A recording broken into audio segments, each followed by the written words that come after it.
गांव का नाम था चंद्रपुर। शांत, हरियाली से भरा, जैसे प्रकृति ने इसे प्यार से तराशा हो। वहां एक पुराना मगर बहुत ही मशहूर ढाबा था, राजमहल ढाबा। इस ढाबे में हर तरह के स्वादिष्ट व्यंजन बनते थे, लेकिन वहां खाना हर किसी के बस की बात नहीं थी। सिर्फ अमीर लोग ही वहां जाते थे। गरीबों के लिए तो जैसे उसके दरवाजे बंद ही हों। उसी गांव में रहते थे किशन, उसकी पत्नी शांति और उनकी छोटी बेटी मीरा रहते थे। उनका परिवार बहुत ही गरीब था। किशन रोज दूसरों के खेतों में मजदूरी करता और किसी तरह घर का खर्च चलता। एक दिन मीरा अपनी सहेली रानी के घर खेलने गई। रानी खुशी से बोली, मीरा, तुम्हें पता है आज हम राजमहल ढाबा में खाना खाने जा रहे हैं। सच में? तुम सच में वहाँ जा रही हो? हाँ, और सुन, वहाँ तो सिर्फ एक कप चाय की कीमत 100 रुपए है। मीरा के मन में एक तूफान सा उठा। हम तो 100 रुपए में 4 दिन का खाना लाते हैं, वहाँ तो सिर्फ चाय ही इतने में रानी के पिता आ गए। चलो बेटा, देर हो रही है। पापा, क्या मीरा भी हमारे साथ चल सकती है? रानी के पिता का चेहरा सख्त हो गया। नहीं, वो जगह सबके लिए नहीं होती। गरीब लोग वहाँ नहीं जाते। उसे घर भेजो। ये सुनकर मीरा का दिल टूट गया। वह बिना कुछ कहे घर लौट आई। घर पहुंचकर वह सारी बात अपनी माँ को बताने लगी। चिंता मत कर बेटी, एक दिन हम भी वहाँ खाएंगे। नहीं माँ, हम वहाँ नहीं खाएंगे। हम उससे भी अच्छा अपना ढाबा खोलेंगे। और उसी क्षण उसके दिल में एक सपना जन्म ले चुका।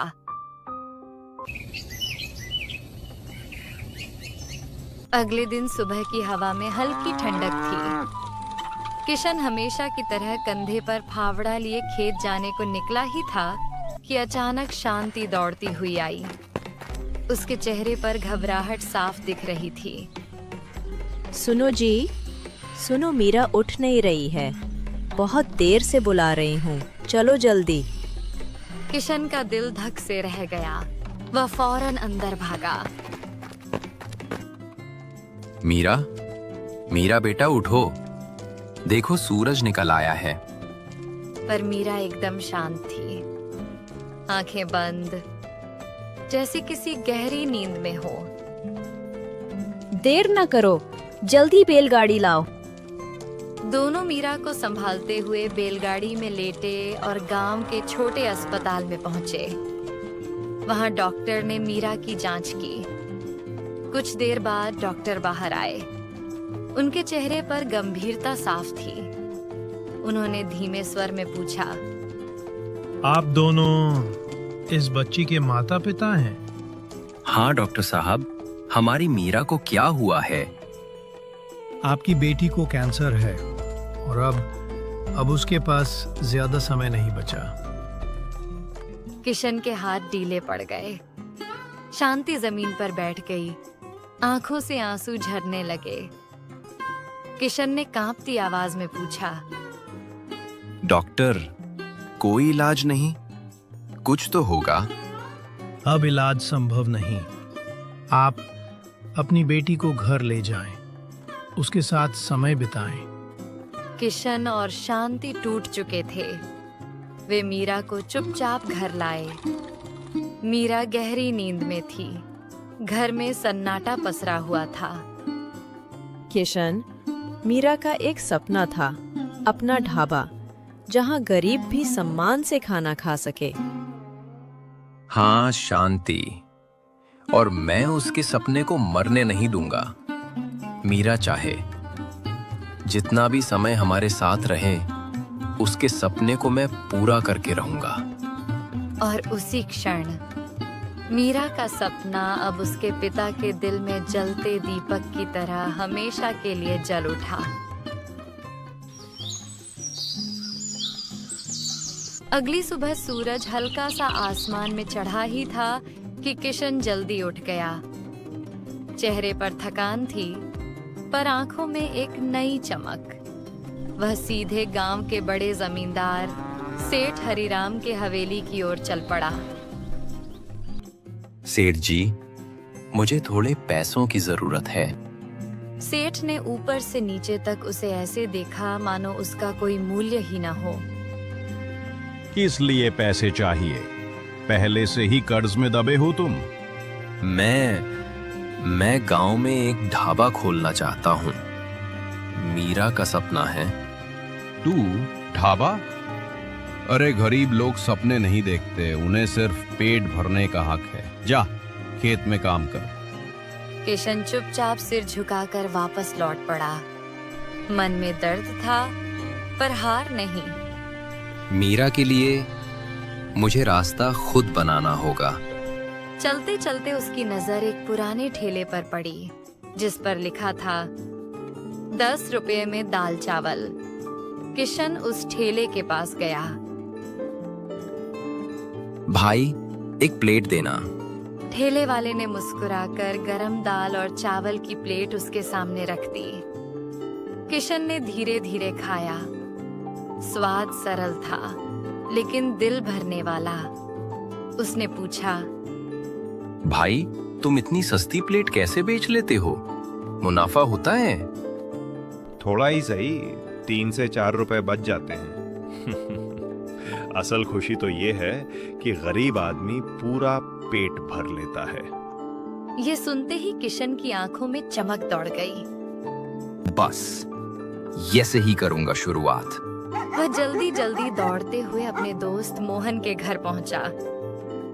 मोहन, तुम्हारा पुराना ठेला है अभी? मोहन चकित हुआ। हाँ है, पर क्यों? मुझे चाहिए। मीरा का सपना पूरा करना है। मोहन ने बिना सवाल किए ठेला दे दिया। किशन ठेला लेकर घर लौटा। शांति चूल्हे के पास बैठी थी। शांति, मुझे एक रास्ता मिल गया। हम पहले ठेले से शुरुआत करेंगे। पर खाना कैसे सस्ता बनेगा? सरकार से जो राशन मिलता है उससे ज्यादा मात्रा में नियमित खरीदेंगे।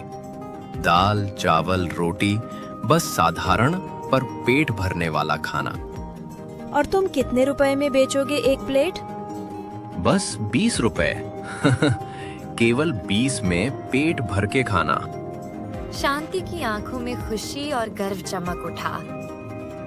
20 रुपए में तो हर गरीब खा सकेगा।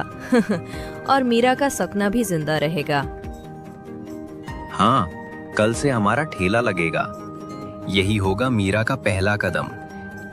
कल उनके जीवन का नया सूरज उगने वाला था। अगले दिन सुबह किशन ने ठेले को अच्छे से धोकर चमकाया। उसने दाल चढ़ाई, रोटियां सेंकी और ऊपर एक बड़ा सा बोर्ड लगाया, 20 रुपये में भर पेट खाना। गांव के चौक में जब उसने ठेला लगाया, धीरे धीरे लोग आने लगे। कुछ बच्चों ने ठेले के पास से गुजरते हुए पूछा, काका, सच में 20 रुपए में भरपेट खाना मिलेगा? हाँ बेटा, यहाँ कोई भूखा नहीं जाएगा। जो है बांट कर खाएंगे। उसी वक्त 2 थके हारे किसान पेड़ के नीचे बैठे थे। एक बोला, भाई, आज भी वही कल वाली बासी सब्जी लाया हूँ। घर में कुछ नहीं था। चलो, मैं थोड़े पैसे लाया हूँ, कहीं कुछ खा लेते हैं। नहीं भाई, तेरे पैसे मत खर्च कर, बासी ही खा लेंगे। तभी दोनों को पास से एक जोरदार आवाज सुनाई दी, आओ आओ, 20 रुपए में पेट भर खाना खाओ। गरम गरम दाल, रोटी और चावल। आओ आओ। दोनों एक दूसरे को देखने लगे।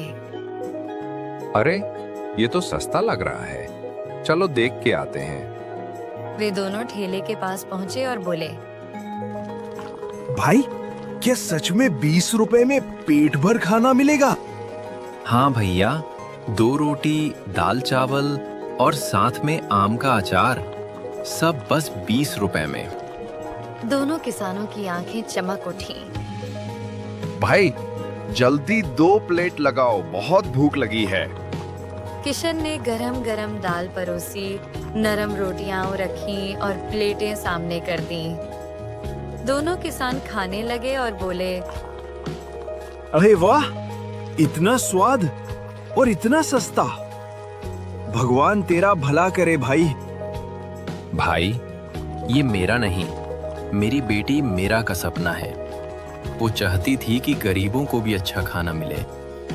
भगवान उस बिटिया को लंबी उम्र दे। इतने में ठेले के पास एक बूढ़ा साधु आया। उसके चेहरे पर तेज था। वो बोला, बेटा, तू बहुत पुण्य का काम कर रहा है। जो दूसरों का पेट भरता है उसका घर कभी खाली नहीं रहता। धन्यवाद पापा, ये मेरी बिटिया का सपना था। अब वही मेरा जीवन बन गया है। तेरी बेटी जल्द ठीक हो जाएगी। किशन चौंक गया। आपको मीरा के बारे में कैसे पता बाबा? जिसका मन सच्चा हो उसकी बात भगवान तक पहुंचती है बेटा। ये कहकर वे धीरे धीरे वहां से चले गए। किशन देर तक सोचता रहा। उन्हें कैसे पता चला कि मीरा बीमार है? शाम तक उसके ठेले पर भीड़ लगी रही। कोई किसान धन्यवाद कहता, कोई मजदूर मुस्कुराता। हर प्लेट में सिर्फ खाना नहीं, दुआ भी मिलती थी। रात को जब किशन घर लौटा, शांति दरवाजे पर खड़ी थी।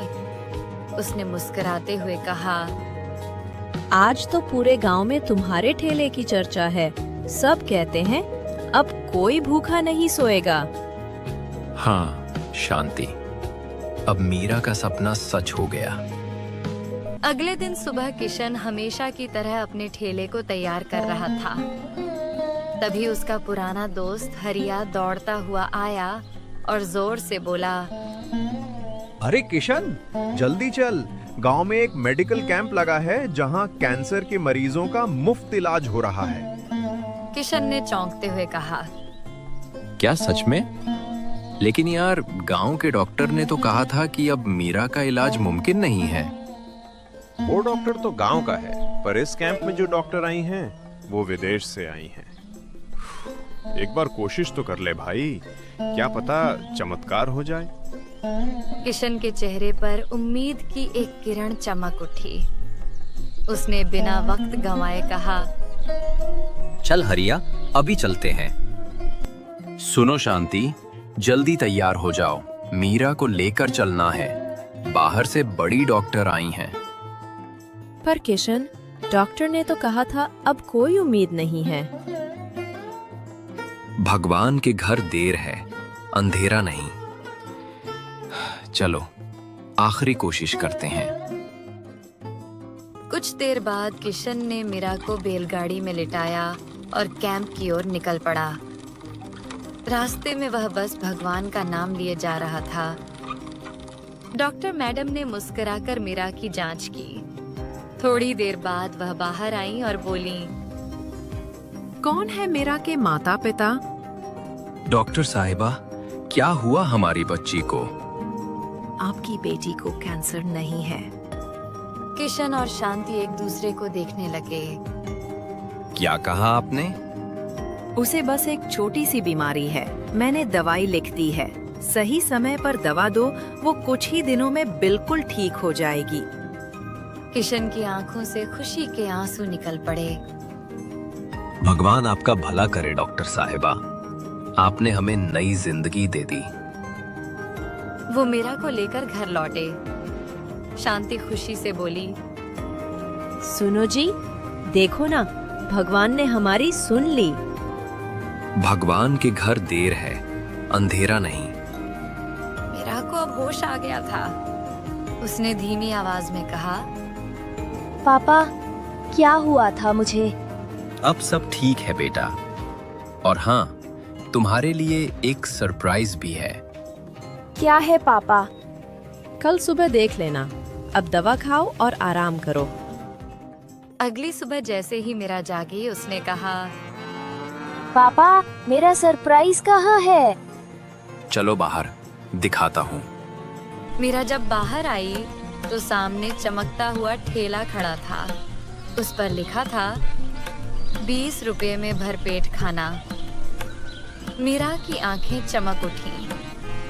वो खुशी से चिल्लाई, पापा, आपने मेरा सपना सच कर दिया। हाँ बेटा, अब कोई गरीब भूखा नहीं रहेगा। पापा, अब मैं भी आपके साथ ठेले पर चलूंगी।